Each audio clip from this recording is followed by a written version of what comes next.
Welcome.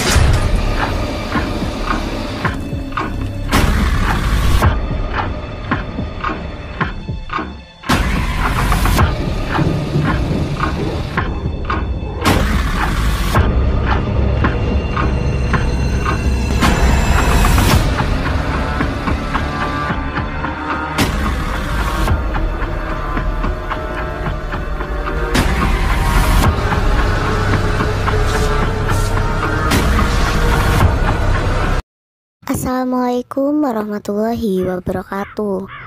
Selamat datang dan terima kasih untuk kalian semua yang sudah mampir di podcast Horror Story. Bersama saya Miss Horror, kurator channel ini. Halo, bagaimana kabar kalian? Saya harap kalian baik-baik saja ya. Untuk kali ini Miss Horror ingin share cerita horor lagi nih. Dan cerita kali ini berhubungan dengan sate gagak dan uang gaib.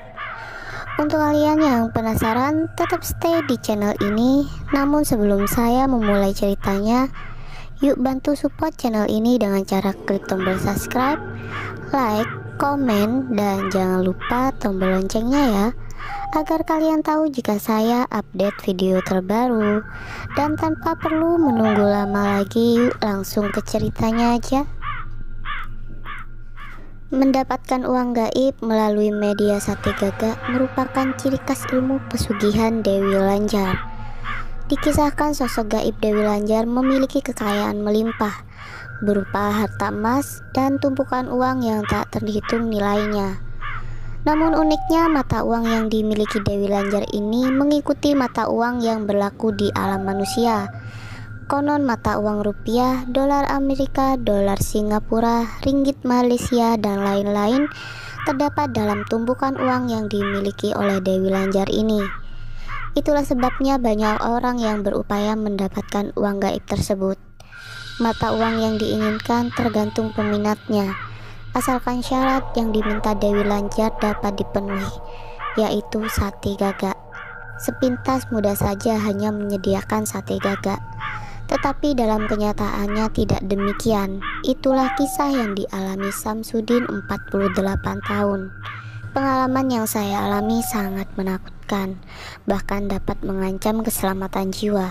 Sebaiknya jangan coba-coba mengikutinya ya, kata Samsudin.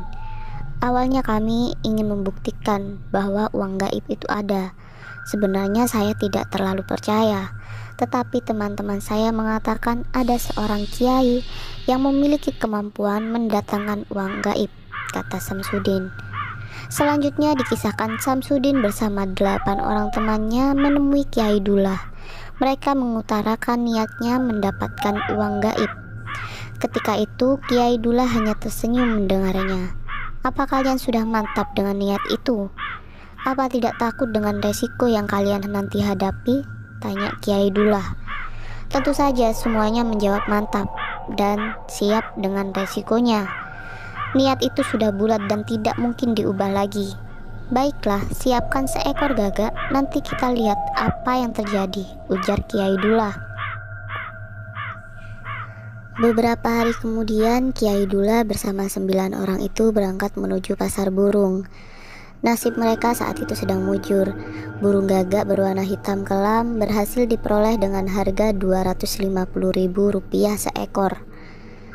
Pada hari itu, mereka berkumpul di rumah rekan Samsudin membahas rencana semula. Berapa uang yang kalian inginkan? Tanya Kiai Dullah yang memimpin acara itu. Samsudin dan teman-temannya bingung mendengar pertanyaan yang mengejutkan tersebut. Loh, kalian bagaimana? Ingin mendapatkan uang gaib tidak tahu jumlahnya, kata Kiai Dullah kesal. 15 miliar, ujar rekam Samsudin yang memecahkan keheningan. Rupiah, dolar, ringgit, Kiai Dullah menyambung cepat. Rupiah, serentak jawaban keluar dari 9 orang yang bermimpi menjadi kaya raya tanpa susah-susah bekerja. Baiklah, burung gagak itu kalian potong menjadi 15 tusuk sate.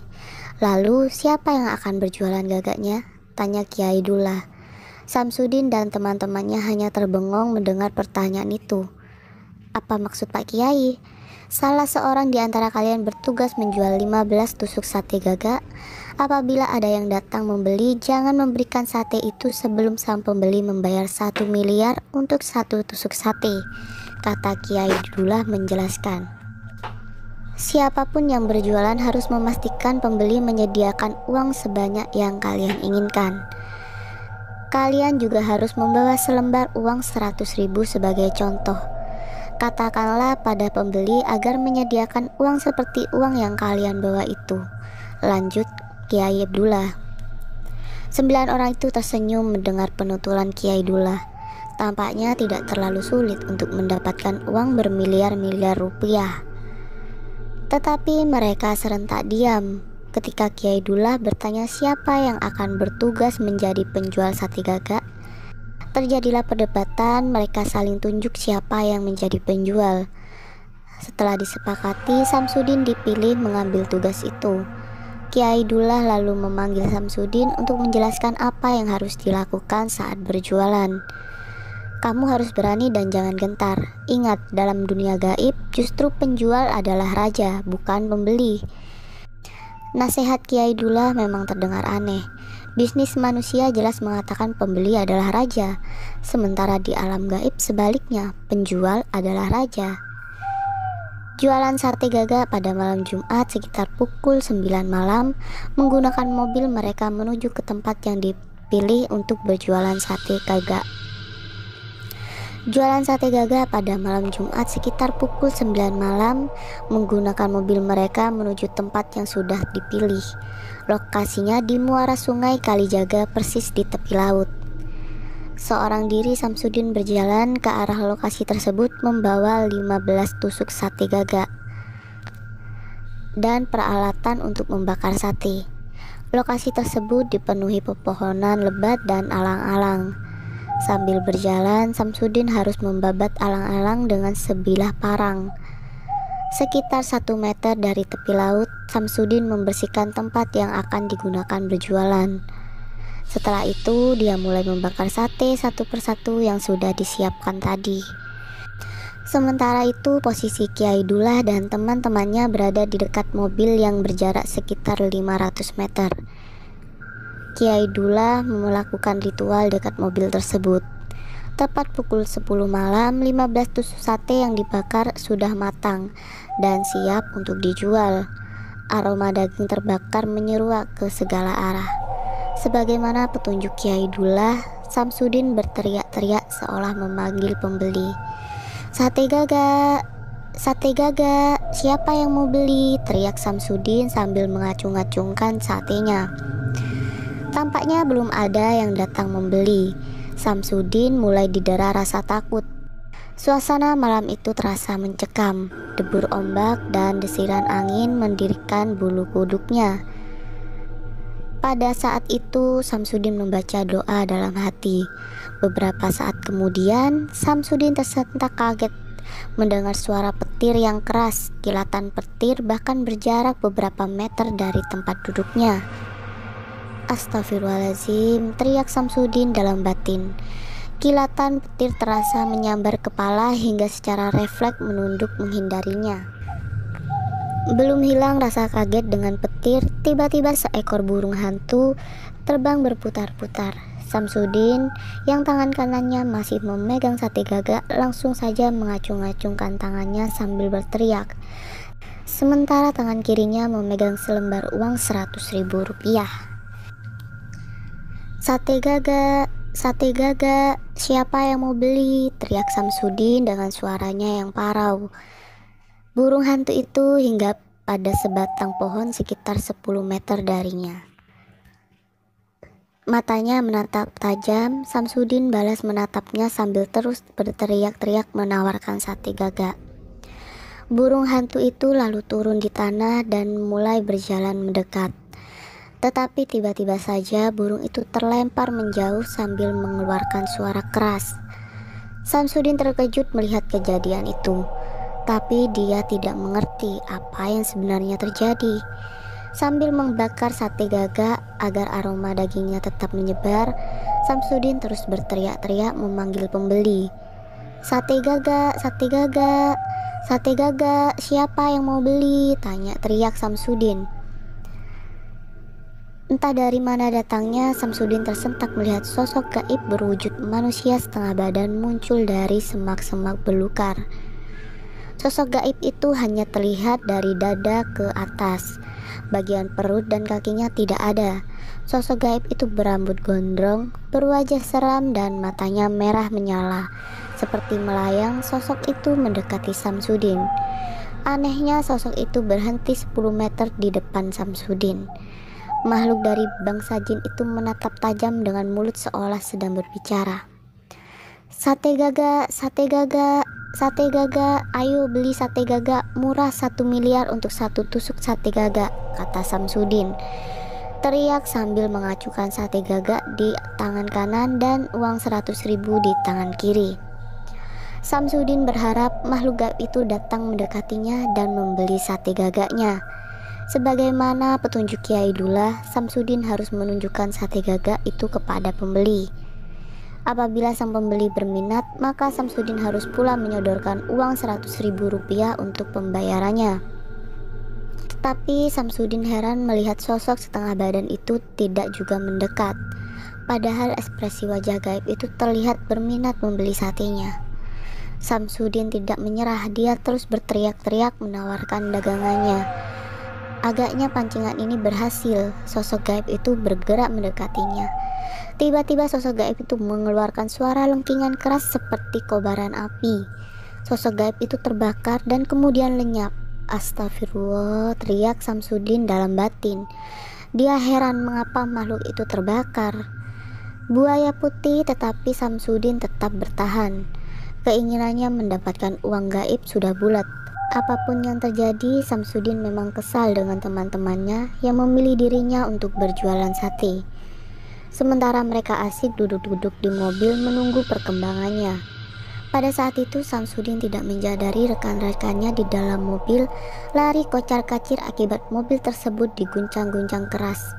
Sejumlah sosok gaib hingga terperosok ke dalam parit. Bahkan Kiai Dullah pun lari ketakutan. Sekitar pukul 2 pagi, Samsudin melihat pemandangan aneh.